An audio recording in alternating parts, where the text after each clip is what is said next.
It was a sunny afternoon in a small town where everyone seemed to know each other. The kind of place where neighbors waved as they passed by, but behind the smiles, not everything was as perfect as it seemed.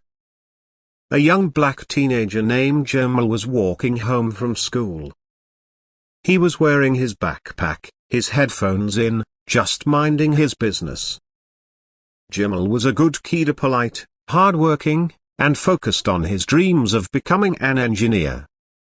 But today, things would take a turn that would change his life. Jamal was cutting through the park like he usually did when a patrol car suddenly pulled up beside him. The officer, a tall man with a stern face, stepped out and barked, "Hey, you! Stop right there!" Confused, Jamal paused and took off his headphones. "Is there a problem, officer?" he asked calmly. The cop, Officer Daniels, looked him up and down with suspicion. "What are you doing around here? You fit the description of someone we're looking for." Jamal raised an eyebrow. "I'm just walking home from school. I didn't do anything." But Daniels wasn't interested in explanations. He grabbed Jamal's arm roughly and said, "Let's see what you've got in that bag. Empty it out." Jamal hesitated. "Why? I didn't do anything wrong." That only seemed to irritate Daniels further. "Don't get smart with me, kid.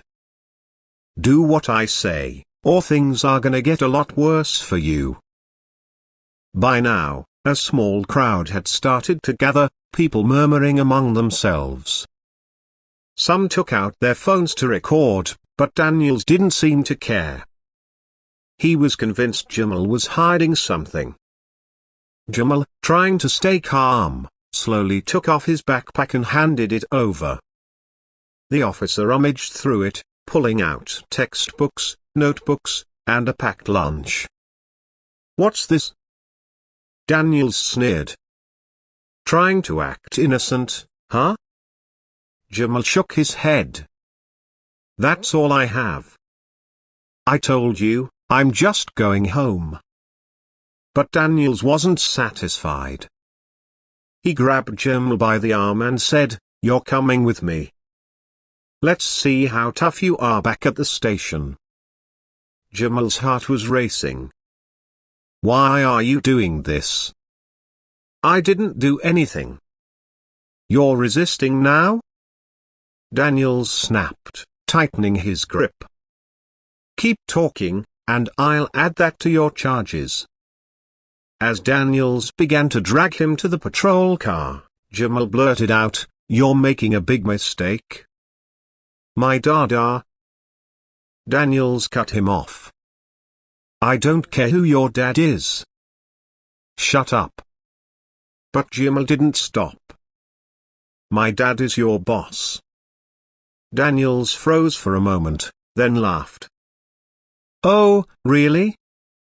Your dad is my boss? Nice try, kid. You think lying is gonna get you out of this?" Jamal stood his ground. "I'm not lying. My dad is Chief Morgan." That name hit Daniels like a brick. Chief Morgan was the head of the entire police department, a respected leader known for his fairness and integrity. Daniels's face turned pale, but he quickly tried to cover it up. "Sure he is," he said, his voice less confident now. Jamal stared him straight in the eye. "Call him. You have his number, don't you?" The crowd, now larger, had gone silent. Everyone was waiting to see what would happen. Daniels, clearly shaken, hesitated before pulling out his phone. He stepped away and made the call. "Chief Morgan? This is Officer Daniels. I've got a situation here," he stammered.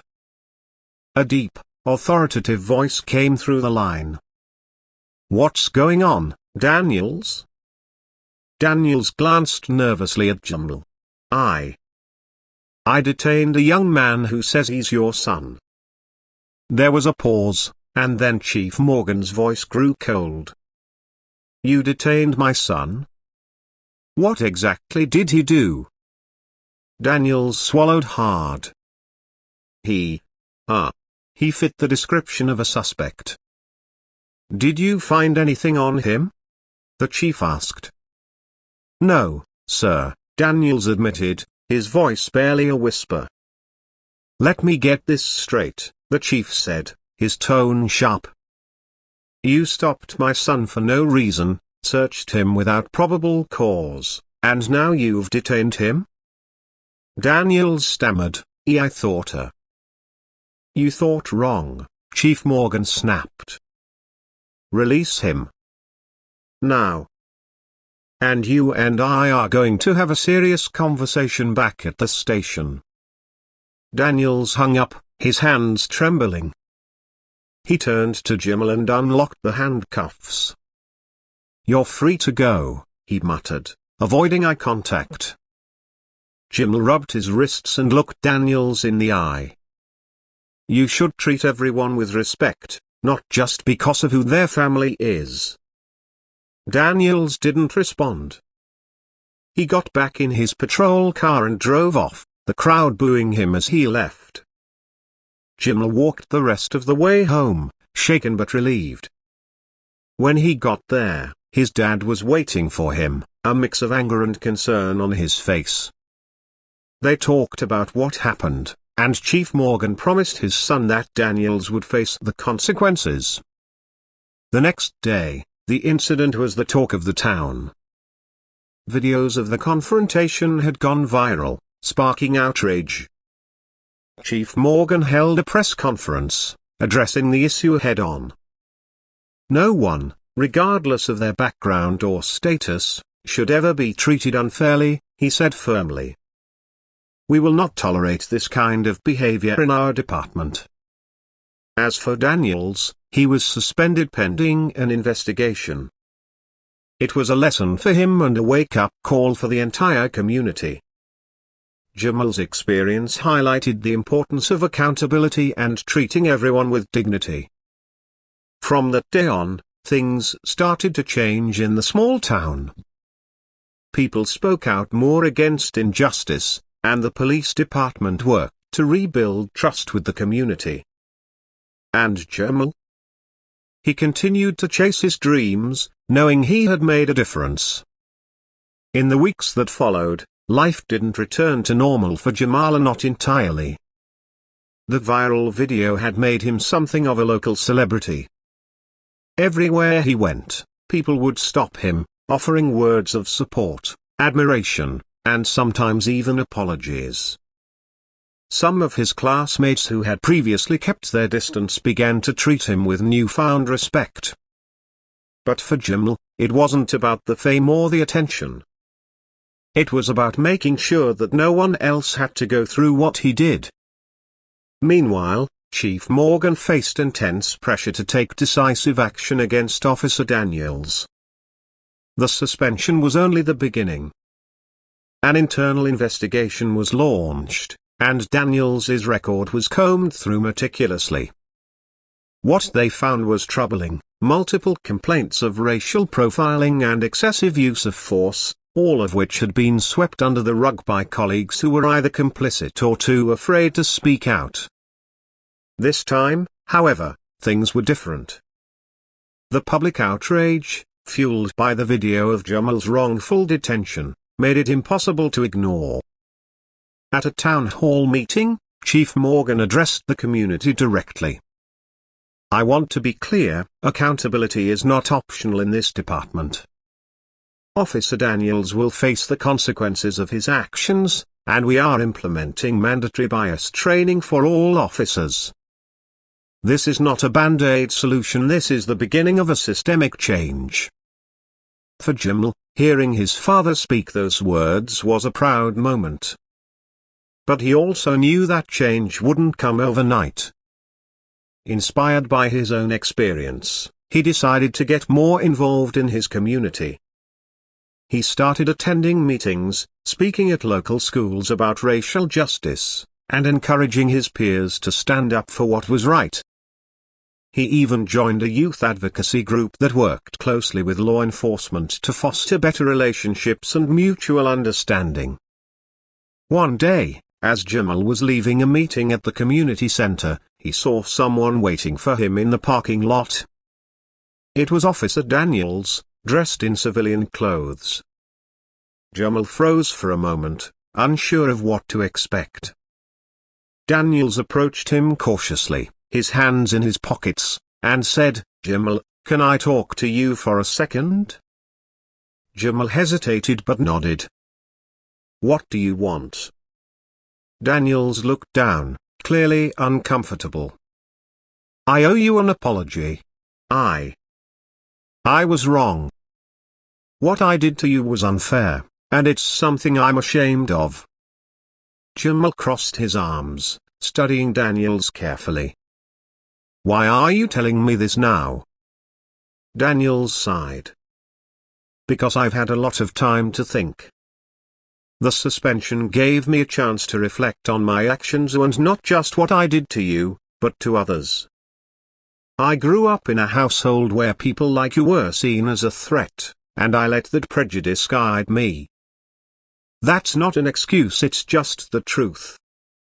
But I want to change." Jamal's expression softened, but he didn't let Daniels off the hook that easily. "Words are easy. What are you going to do about it?" Daniels nodded, as if he'd expected the challenge. "I've signed up for the department's new community engagement program. I'm meeting with leaders, activists, and young people like you to understand what I've done wrong and how I can do better. I know it's going to take more than that to earn back trust, but I'm willing to put in the work." For a moment, neither of them spoke. Finally, Jamal said, "I'll hold you to that. People like me don't get second chances often. Don't waste yours." Daniels extended his hand, but Jamal didn't take it right away. "Instead," he said, "if you really mean what you say, you'll show it in your actions. Then maybe we can shake hands." Daniels nodded again, dropping his hand. "Fair enough." As Daniels walked away, Jamal felt a mix of emotions: anger, hope, and a cautious optimism. He knew that people could change, but only if they were willing to confront their own biases and take meaningful steps toward redemption. Months later, the town began to see the fruits of its collective efforts. The police department introduced community outreach initiatives, like neighborhood walks and open forums, where officers and residents could voice their concerns. The youth advocacy group that Jamal was a part of became a driving force for change, partnering with schools and local businesses to create mentorship programs and opportunities for young people. Jamal's story continued to inspire others far beyond the borders of his small town. He was invited to speak at conferences and events, sharing his experience and emphasizing the importance of standing up for what's right. And though he still carried the memory of that day in the park, he refused to let it define him.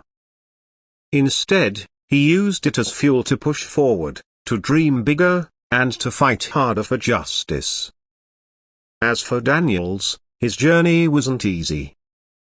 Many in the community were skeptical of his attempts to change, and he faced criticism from both sides as some officers resented him for what they saw as betrayal, while others in the community doubted his sincerity. But Daniels didn't quit. He kept showing up, listening, learning, and proving through his actions that he was committed to being better. In the end, the town became a symbol of what was possible when people came together to confront injustice head-on. And for Jamal, it was a reminder that even the smallest voices could spark a revolution, one step at a time.